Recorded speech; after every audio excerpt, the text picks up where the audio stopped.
Olá, amigos do canal. Estamos de volta aqui mais uma vez para falar sobre futebol internacional, futebol europeu. A pauta é Champions League, Matheus.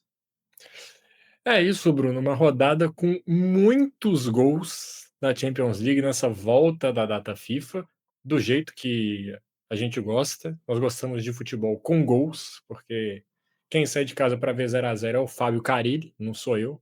Não é os torcedores que vão ver um jogo de Champions League, mas muitas goleadas, muitos jogos interessantes que tiveram nessa volta da Champions, né? Teve essa pausinha aí para os jogos das seleções. E vamos estar aqui trazendo um pouco sobre esses resultados, pelo menos os mais expressivos. Vamos passar por cima de todos, mas falando mais especificamente dos principais jogos desta rodada. Falou aí de muitos gols, com certeza, né? Tivemos várias goleadas, como a de praxe na Champions.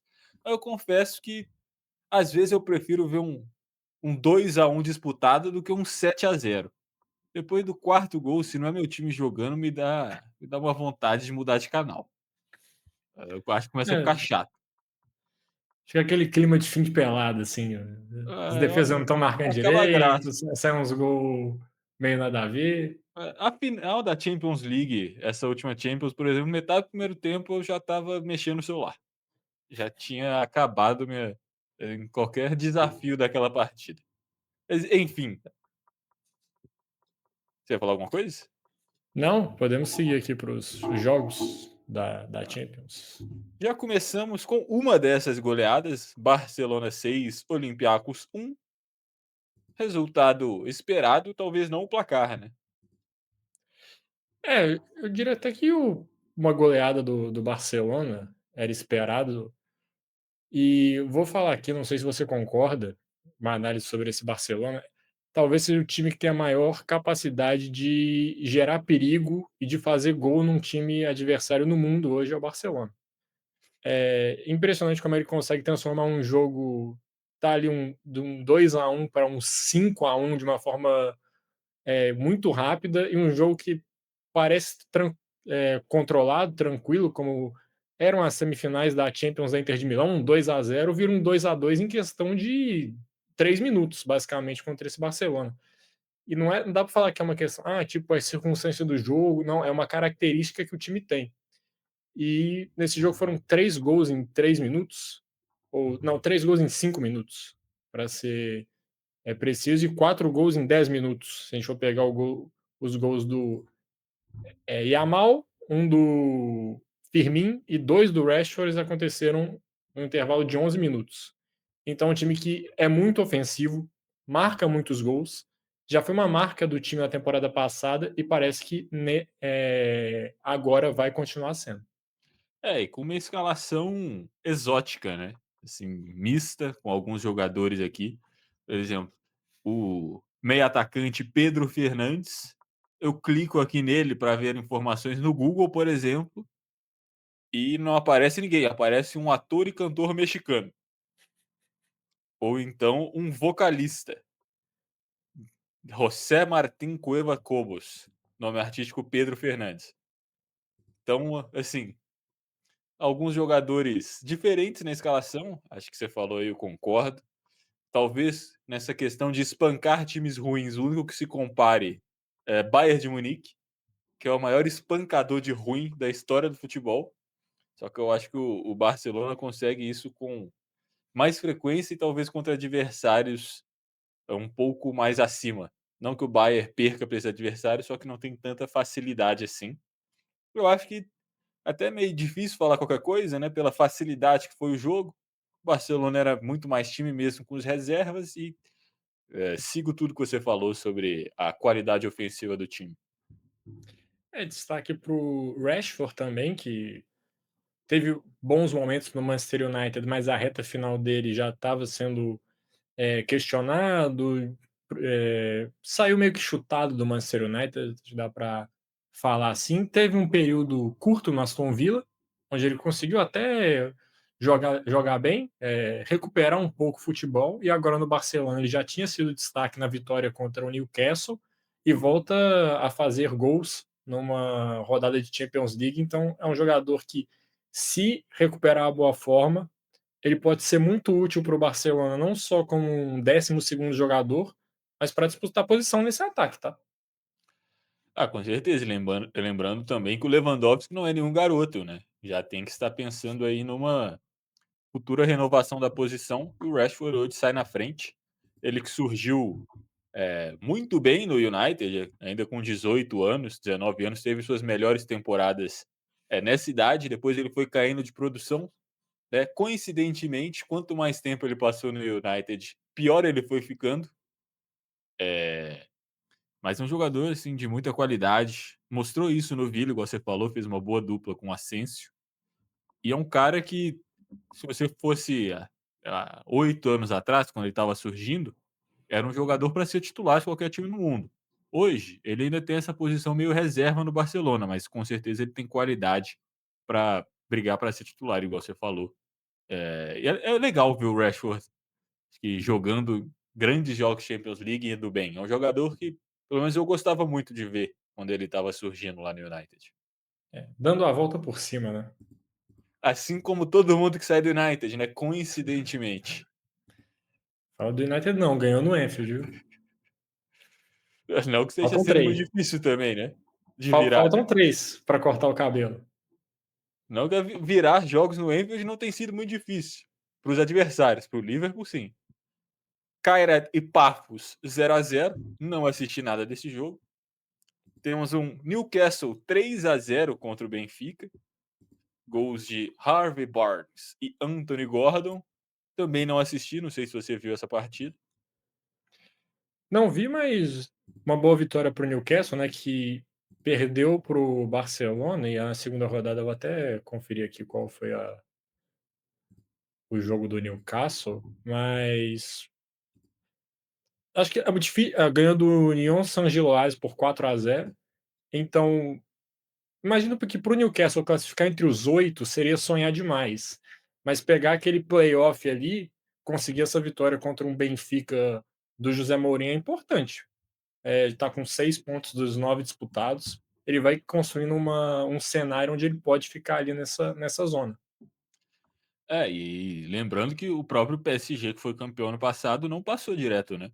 Então, assim, teremos muitos times fortes ainda nessa fase. Esse novo modelo da Champions propicia esses bons jogos aí antes das oitavas. E o Newcastle, assim, talvez não seja favorito no confronto, mas é aquele time do pote 2 que ninguém quer enfrentar.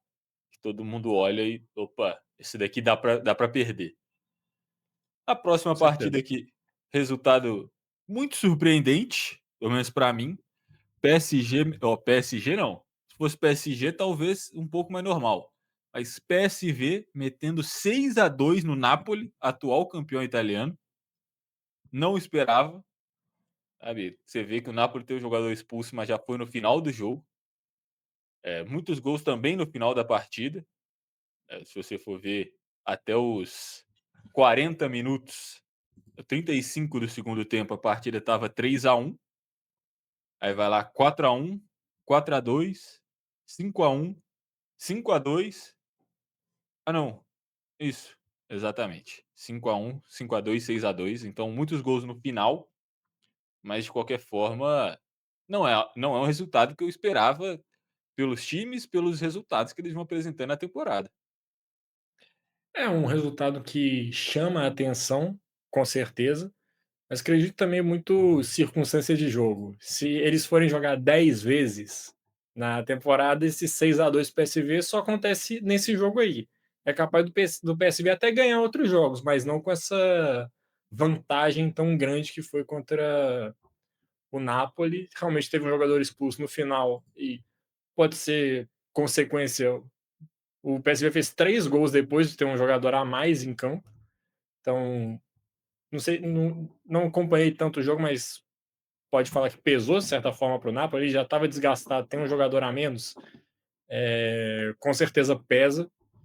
E agora é seguir a vida, tipo, um resultado duro, mas não é questão de um grupo, também essa fase de liga também, que você pode ter uma derrota forte, que ela acaba não sendo tão devastadora quanto num grupo, pelo menos essa é a opinião que eu tenho. Você pode perder um jogo assim e tentar se recuperar nas próximas rodadas. Ao mesmo tempo, você não tem a chance da vingança, né, de ter um jogo de volta na Itália, por exemplo. Essa aqui foi a Exato. primeira vitória do PSV na competição. E assim, eu acho que falta aos times europeus saberem jogar um pouco de Libertadores também. A você tá perdendo, jogador expulso, chegou no final, pô, é bicuda, é falta, é cera, você não pode tomar 4 gols em 10 minutos. Sabe, esse tanto de goleada aqui nunca aconteceria numa Libertadores, por exemplo, independente do nível dos times. Pode botar um Flamengo contra, sei lá, o Porto Cabedelo, que ganhou do Vasco. O Flamengo não vai meter 7 gols, 6 gols toda rodada que joga contra esses times. Os times europeus tomam muito gol bobo, esses times, de meio de tabela para baixo, que não é o caso do Napoli. A crítica aqui não vai ao Napoli. Exato. Outra goleada e outra contra um grande adversário, agora sim o PSG ganhou de 7-2 do Bayer Leverkusen, que desde que Xabi Alonso saiu, está vendo seu seu grande momento se desfarelar um pouquinho, não sei se a gente pode botar assim. Outro que também teve uma expulsão, mas que o PSG ainda foi lá e também perdeu um jogador 4 minutos depois, aos 33 e aos 37 do primeiro tempo, então não tem nem a desculpa de ter tido um jogador a menos. É, o Bayer Leverkusen sofrendo com boa parte dos times alemães, talvez a única exceção seja o Bayern de Munique, contar com jogadores promissores, né, jogadores que têm um teto de evolução muito grande, e eles se potencializam no seu time e você acaba vendendo esses jogadores para montar uma nova equipe. Então faz parte do ciclo dos times da Alemanha. A gente vê muito isso destacado no Borussia Dortmund, para citar um outro exemplo de um time alemão que também faz esse trabalho. Com o Xabi Alonso foi algo parecido, o time perdeu o Wirtz, o Frimpong, o Jonathan Tah, o Xhaka foi embora, então jogadores que eram muito importantes para a forma do time jogar, e tá meio numa reconstrução, enfrentando um PSG que já vem muito bem consolidado, apesar de ter alguns outros jogadores, diferentes do que aquele time que ficou marcado pelo título da Champions, por exemplo, o meio-campo que jogou essa partida, teve o Mayulu, que entrou e fez gol na final, mas não era um titular daquele time, e o Zaire Emery também, os 2 substituindo João Neves e Fabian Ruiz. E mesmo assim o PSG é um time que tem uma identidade de jogo muito forte. O Luiz Henrique consegue colocar a cara dele no time, joga da maneira com que o seu treinador acredita que o futebol deve ser jogado, e quando um time compra uma ideia assim, com a qualidade que tem o elenco do PSG, que pode não ser mais tão estrelado contra o de outras temporadas, mas ainda assim tem jogadores muito bons, o resultado é ser um time muito difícil de ser batido. E essa vitória em cima do Bayer Leverkusen é uma consequência do excelente trabalho que o técnico vem fazendo. É, além disso, Marquinhos também no banco, Dembélé no banco, jogou o Barcola, que também é baita de um jogador, no lugar do Dembélé, né. E eu acho que Dembélé- além oi? O Dembélé e o Marquinhos estão voltando de lesão, se não me falha a Ah, memória. acho que sim, o Dembélé entrou no meio do jogo, o Marquinhos nem isso, mesmo com a expulsão de um zagueiro.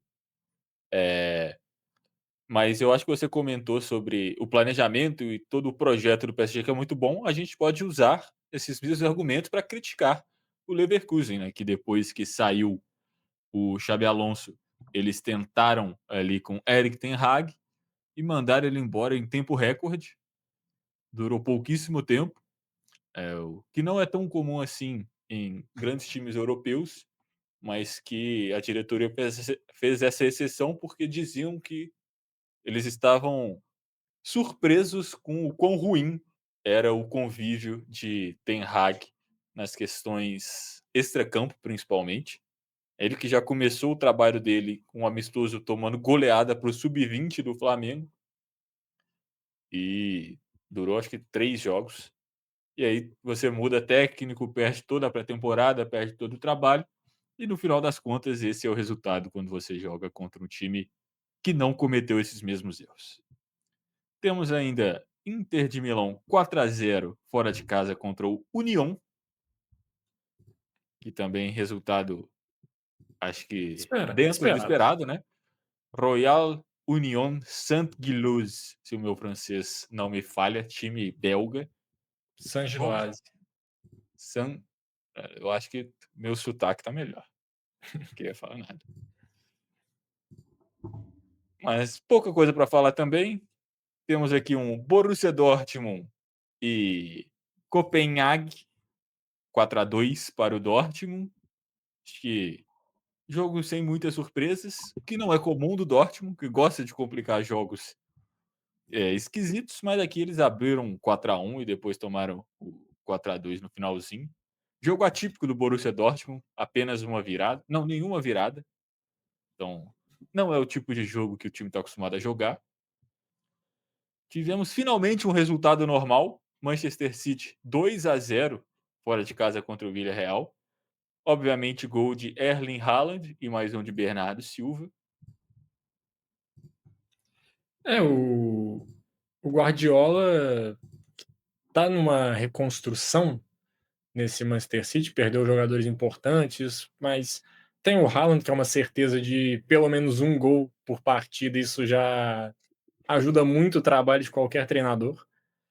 Conta com um dos jogadores experientes, remanescentes da era de ouro do trabalho dele, com o Bernardo Silva, e padrão Manchester City, né, que a gente acostuma ver também, um jogo seguro, um jogo controlado, faz 1-0, depois vai lá, faz o segundo. É muito difícil o Guardiola ter uma temporada tão instável, como foi a passada nessa agora. Acredito que o City vai, se não reencontrar o seu melhor futebol, pelo menos uma estabilidade ele vai conseguir, que é ser competitivo em todos os jogos.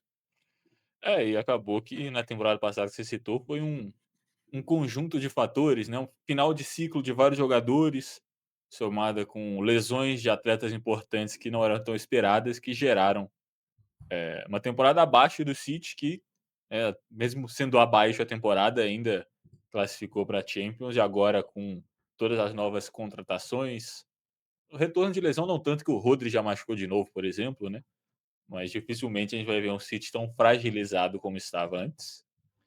Aqui um resultado também diferente, Arsenal 4, Atlético de Madrid 0. Esse é difícil golear o time do Simeone.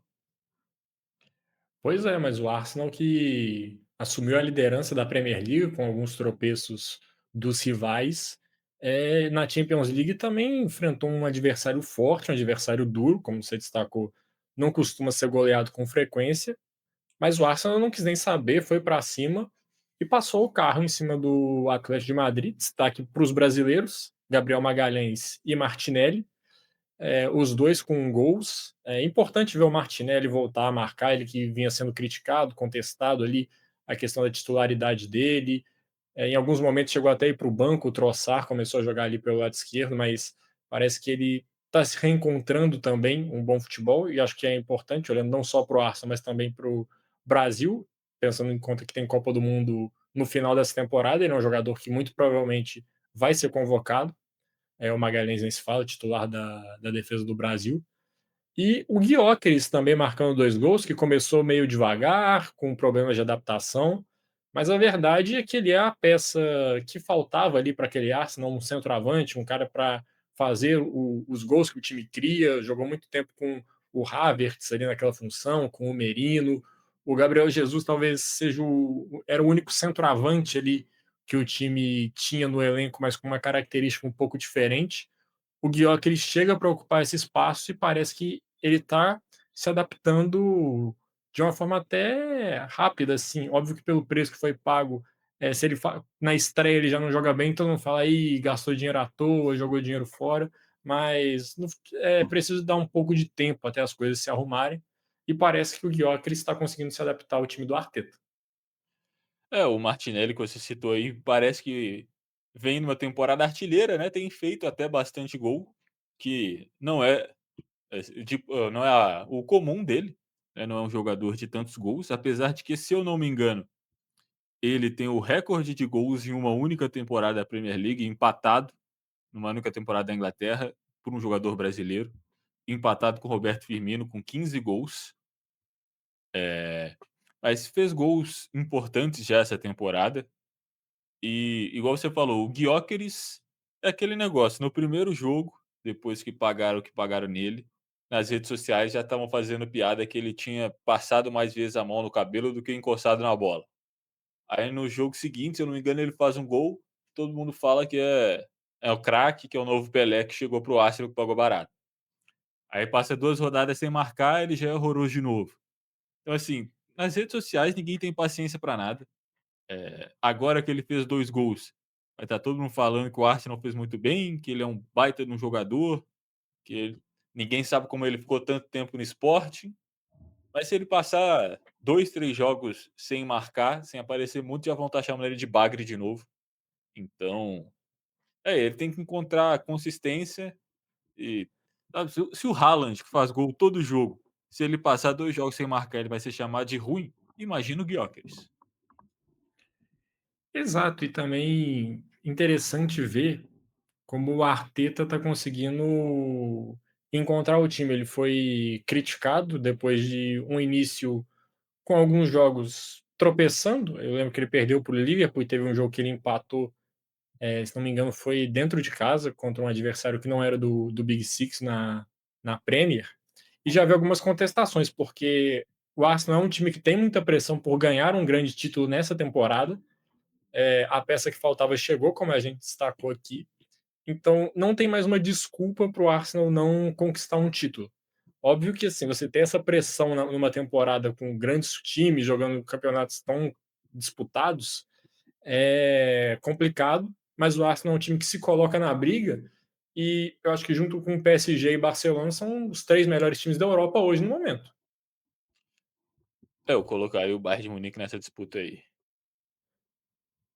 É difícil não colocar o Bayern de Munique sempre que a gente fala de top melhores times todos os anos, mas consigo ver esse mundo aí que você falou. Além disso, tivemos Atlético Bilbao 3-1 contra o Karabag, Galatasaray também 3-1 contra Bodoglimt, Chelsea 5-1 contra o Ajax com gol de Estevão, assim, de pênalti, além de Enzo Fernandes também de pênaltis, Moisés Caicedo, Mark Gui e Tyreek George, que eu não conheço esse jogador, deve ser da base. É da base. Tivemos ainda uma reedição de final de Champions. Real Madrid 1, Juventus 0, gol de Jude Bellingham. É o Real Madrid, que a gente já destacou aqui em outros vídeos. Xabi Alonso ainda vai tentando encontrar a melhor forma de fazer esse time ser vistoso, não sei se é a palavra, mas de jogar um grande futebol. Uma Juventus também que não empolga há muito tempo. Um jogo que foi ali truncado, o Real Madrid conseguiu ser melhor, principalmente no segundo tempo. E vale destacar uma bela jogada do Vinícius Júnior no gol do Real Madrid. Ele puxa a marcação, não é uma assistência, porque ele chutou e a bola pegou na trave e no rebote ela voltou no pé do Bellingham, ele só empurrou para o gol. Mas nós também destacamos aqui em outros momentos como o brasileiro já tinha vivido momentos melhores. Acho que ter uma participação de destaque num jogo importante desse em Champions League é sempre bom para reanimar o Vinícius Júnior, e ele é um jogador que, para o jogo dele encaixar, ele precisa estar muito confiante. Então, quem sabe ali, tendo essa participação, a confiança volte. E eu acho que ele tem retomado essa confiança, ele tem jogado melhor aí nas últimas partidas. Eu acho que destaque para essa partida a gente também pode colocar que Fede Valverde, para sua infelicidade, voltou para a lateral direita, depois da força que o Real Madrid fez para contratar Trent Alexander-Arnold, aí ele machuca. Aí o Carvajal, que era o titular, que não jogou no ano passado porque estava machucado, voltou e machucou logo em seguida. E aí continua a sina dele. É impressionante. O Real Madrid ou tem o Valverde na lateral direita ou tem o Tchouaméni de zagueiro. Todos os jogos tem um dos dois que estão improvisados. E nenhum dos dois gosta de ser improvisado, já falaram em entrevista. Acho que É, só mais um destaque, você comentou sobre a zaga do Real Madrid. Tchouaméni que não está precisando ser improvisado, porque o Militão está conseguindo retomar aos gramados, ter uma sequência de jogos. e foi titular no jogo contra a Juventus, nessa rodada de Champions League. Jogador que nas 2 últimas temporadas ficou muito tempo fora, sofrendo com lesões, mas sempre que esteve em campo se mostrou um excelente zagueiro e é titular do Real Madrid dentro da normalidade. É, o Militão que é o melhor zagueiro do Real Madrid, se a gente for olhar no elenco, pelo menos é o mais talentoso, eles têm que ficar em campo como você falou. Sobre a Juventus, é um time que não vive as glórias da década passada, mas eu acho que tem algumas peças interessantes jovens aqui. Gosto de Khéphren Thuram, apesar de ele ser o irmão que faz menos sucesso. Da família, ele é o terceiro melhor jogador no momento, mas pode ser, eu achei ele muito bom. Gosto de Koop Miners, sou fã de Kenan Yildiz, craque de bola. Tenho inclusive no meu time do FIFA a carta informe dele, mas eu comecei a acompanhar mais na Copa do Mundo de Clubes, eu acho que ele fez uma baita Copa do Mundo de Clubes. Muito bom jogador, Kenan Yildiz, jovem turco, fiquem de olho. Tivemos Sporting 2, Olympique Marseille 1, também com gols brasileiros, 2 gols brasileiros, né? Alisson Santos e Igor Paixão. E uma expulsão brasileira também com o lateral Emerson Palmieri, que é Ítalo brasileiro brasileira naturalizado a italiano, expulsão. né? Ítalo brasileira a expulsão. Exato. Então a gente pode culpar, os gols são brasileiros e a expulsão é italiana. Tivemos Mônaco, time cheio de jogadores que você olha e fala: "Aquele?" E Tottenham 0-0 sem gols brasileiros, apesar de termos Richarlison em campo. Acho que É um resultado, acho que também normal. O Mônaco tem alguns jogadores bons, o Tottenham também tem peças interessantes, tem o Mohamed Kudus, que é eu considero um bom jogador também, tem peças interessantes ali no meio, acho que o Palhinha é um bom jogador, o Bergvall é um meia jovem muito promissor também no time do Tottenham, mas é aquele time que gosta de ser imprevisível também. É muito difícil você prever o que o Tottenham vai fazer. O a não Mônaco ser também contra o tem um Manchester City. Contra o contra o Manchester City Manchester é City é vitória. previsível, vai ganhar. E o Mônaco também com jogadores conhecidos, mas que já viveram outras fases melhores na carreira, né, até porque se ainda estivessem vivendo boa fase, muito dificilmente eles jogariam no Mônaco hoje. Então, um empate, acho que o resultado ok, tipo, não me surpreende. Estou à espera do retorno de Paul Pogba. Inclusive, agora é jogador do Mônaco. Sou um grande fã do futebol de Pogba. Matheus sei que não é tanto quanto eu. Acho bom jogador, mas acho superestimado. Nada, craque de bola. Jogava muito bonito Paul Pogba, sou fã. Tottenham, inclusive, que é um time meio xoxo de assistir tem um tempo também, né? Que se tivesse que tirar o time do Big Six para ficar Five Six, Tottenham estaria de fora.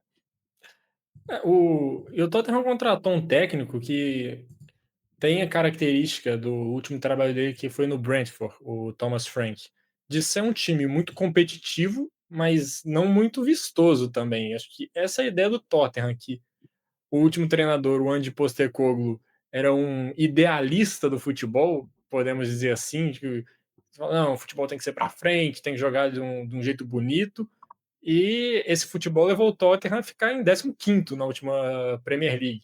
Então, acho que eles estão pensando em alguma coisa um pouco mais pragmática, ser um time um pouco mais seguro e constante do que foi na temporada passada.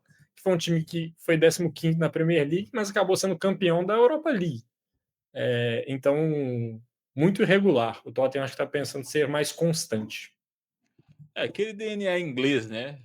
Escola Southgate de treinadores, que é um jogo que não te dá nem vontade de assistir. Tivemos outro empate entre Atalanta e Slaga Praga, também em 0-0. E aí, agora no final, Liverpool 5, Eintracht Frankfurt 1, vitória de virada.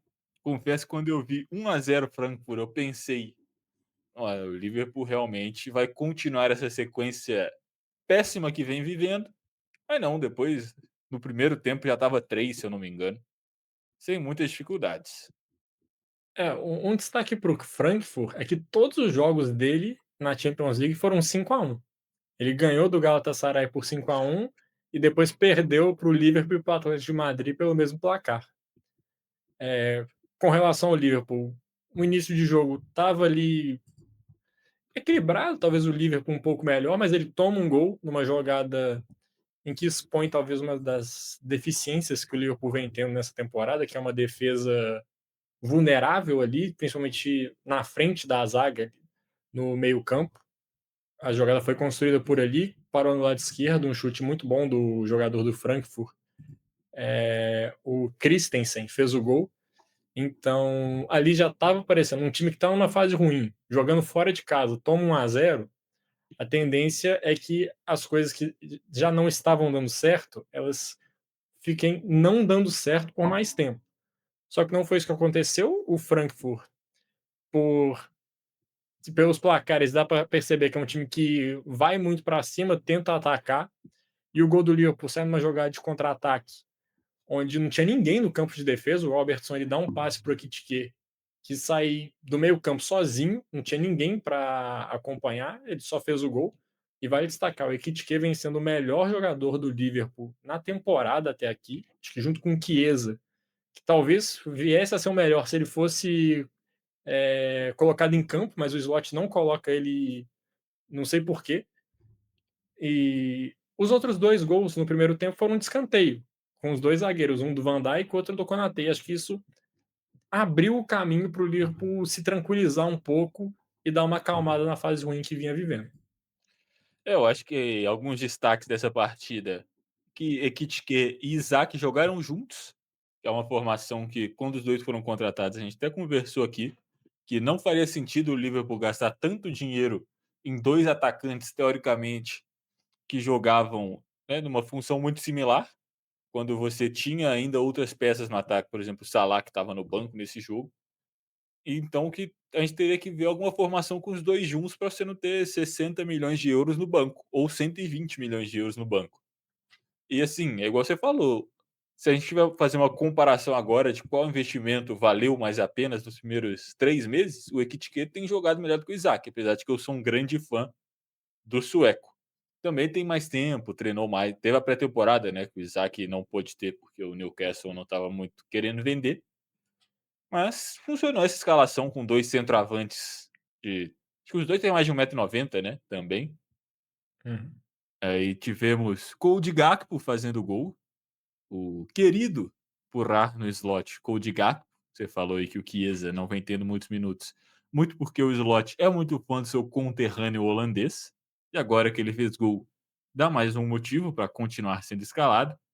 E sobre a fragilidade do meio de campo, se a gente for olhar o meio de campo hoje do Liverpool, temos aqui Curtis Jones, que não é um jogador de quem sou fã, da base do Liverpool, se eu não me engano, e é aquele cara que, assim, tá na cota Scouse que o Liverpool tem que ter, é o cara que subiu da base, sabe, não é um péssimo jogador, faz bem um pouquinho de tudo, mas não é, sabe, excelente em nada, e é o tipo de cara que eu não acho, por exemplo, que o Liverpool contrataria se ele não tivesse saído da própria base. Sabe, se não fosse da base do Liverpool, ele nunca estaria no Liverpool. Essa é a minha conclusão sobre Curtis Jones. Ele acabou sendo titular também porque o McAllister sofreu um corte na cabeça no jogo do último final de semana, então imagino que ele foi preservado. E também não está fazendo um grande início de temporada, começou sendo desfalque, voltou, agora tem esse problema. O Gravenberch também se lesionou no jogo do final de semana. Acabou que sobrou o Curtis Jones ali. Ele é um jogador que nem você falou, ele não é excelente em tudo, mas também acho que ele não é horrível nas funções que pedem dele. Se pede para ele jogar ali como um cara mais recuado, ele joga. Se pede para ele jogar como um meia mais avançado, ele também joga. Se como um segundo volante, ele vai cumprir a função. Um jogador polivalente. E sobre essa formação do Liverpool, acho que ficou muito claro que a ideia da temporada passada com esses novos jogadores não funcionou, pelo menos nesse primeiro momento. Mesmo quando o Liverpool estava ganhando, eram jogos com viradas improváveis, gols no final, e quando a sorte passou, o Liverpool começou a perder os jogos, não estava conseguindo virar essa fase. Mas nesse jogo uma coisa que me chamou a atenção era a liberdade que o Frimpong tinha para atacar no momento que ele estava em campo, que foi destacado por muita gente quando o Liverpool contratou. Acho que ele era muito bom jogador, mas ele não era propriamente um lateral, ele era um ala, quase um ponta pela direita, então o Liverpool estava contratando um jogador muito ofensivo. E a entrada do Robertson no time eu acho que pode ajudar, porque se o Liverpool quiser dar uma liberdade para o Frimpong, o Robertson é um jogador que pode ficar um pouco mais para montar uma linha ali junto com os outros zagueiros, o Van Dijk e o Konaté, melhor que o Kerkers, que também é um jogador que gosta muito de atacar, é muito intenso, gosta de buscar o fundo do campo. Então, você tendo 2 atacantes ali, com o Ekitike e o Isaac, você abre o corredor para o Frimpong ter essa liberdade. Ele se machucou no jogo, vamos ver como vai ser os próximos, movimentos do Slot para armar esse time, né. E Ekitike e Isaac juntos é uma questão, mas eu acho que não é tão complicado como se fosse outros centroavantes, porque eles são camisas 9, mas que sabem sobreviver fora da área. Eles conseguem se movimentar, não são aqueles é, 9 paradões que tem que ficar esperando a bola, porque senão eles não participam do jogo. E outro destaque, o Wirtz, conseguindo 2 assistências no jogo, para quem não tinha conseguido nada até aqui, muito importante ele conseguir ter, números para apresentar. Ele poderia até ter chutado o gol da primeira assistência, mas ele resolveu, dar o gol de presente para o Gakpo. E ele é um jogador que tem que ter sequência, ele foi para o banco em outros jogos, eu não entendi, porque ele não estava jogando do nível do Leverkusen, mas ele estava evoluindo. Acho que ele ir para o banco talvez dê uma freada nessa evolução, ele já poderia estar apresentando um nível melhor, mas hoje ele foi muito bem. É, a questão sobre os 2 atacantes é que o Liverpool tem muito jogador na frente que tem nível para jogar, né, e não cabe todo mundo. Você coloca esses 2 atacantes e abre o corredor, você tem que tirar Mohamed Salah, que é talvez maior jogador. Eu ia falar do século, mas do século tem o Gerrard, não sei se eu posso colocar o Salah nessa Ah, prateleira ainda. junto com o Gerrard, acho que certamente. Exato, eu não queria comprometer minha relação com torcedores do Liverpool e afirmar que ele é o maior do século, apesar de que eu acho que ele é um jogador melhor do que o Gerrard foi. Mas para a história do Liverpool, eu entendo que o Gerrard talvez tenha um peso mais importante. Mas eu concordo com o que você falou dos atacantes, o Ekitike é um cara que sai bastante, pode fazer esse falso 9 ali, movimentar, tem um bom passe, tem até um bom drible para um jogador do tamanho dele. E o próprio Isaac, ele é um cara que desde os seus tempos de Real Sociedad já era muito elogiado pelo Ibra e era tido como um sucessor dele na seleção sueca, justamente porque ele era um centroavante grande, mas que sabia jogar com a bola, podia cair para os lados, tinha até uma certa habilidade também nos dribles. A questão do Liverpool é encaixar todo mundo, né? Lateral direito que não marca, o time já está acostumado. Apesar das características serem muito diferentes, o Arnold era muito mais um meio-campista, enquanto o Frimpong é um ponta. No final das contas, não pode se depender da defesa dos dois. Tem que ver quem que o Slot vai colocar no banco para cada partida.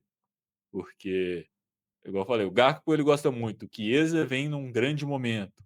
Aí você tem o Wirtz, que está em crescimento, é um cara que chegou para ser o futuro do time, pagou uma grana também gigantesca nele, e no Leverkusen ele era um dos melhores meio-campistas do mundo. Aí você tem o Isaac, que pagou era mais de 100 milhões de euros. Ekitike, que foi 60 e é o melhor jogador do time. Tem Mohamed Salah, e por aí vai, né. Eu acho que eu ainda esqueci de Szoboszlai, alguns. Szoboszlai, que agora sem lateral direito vai virar o lateral direito do time. Então, tem muita gente para jogar. E agora, exato.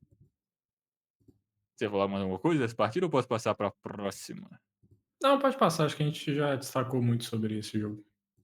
E por último, mas não menos importante, Bayern do futuro bola de ouro Harry Kane 4 e Clube Brugge 0. Eu só não cravo a bola de ouro do Harry Kane, porque é ano de Copa do Mundo e É, a acho Inglaterra não muito vai ganhar. difícil a Inglaterra ganhar, apesar de ter bons jogadores, né, acho que dá pra falar que é a melhor geração inglesa da história, assim, tem muito jogador bom ali, mas olha para o banco de mas reserva, Matheus, olha quem é o técnico, Thomas é Tuchel. o ganhou a Champions League. Thomas Tuchel não dá. Ganhou aquele Chelsea, quase perde para Palmeiras, né. É, mas falando sobre o Bayern de Munique, um resultado acho que esperado dentro de casa contra o Clube Bruges, é um placar clássico aí para o Bayern de Munique, esse 4-0.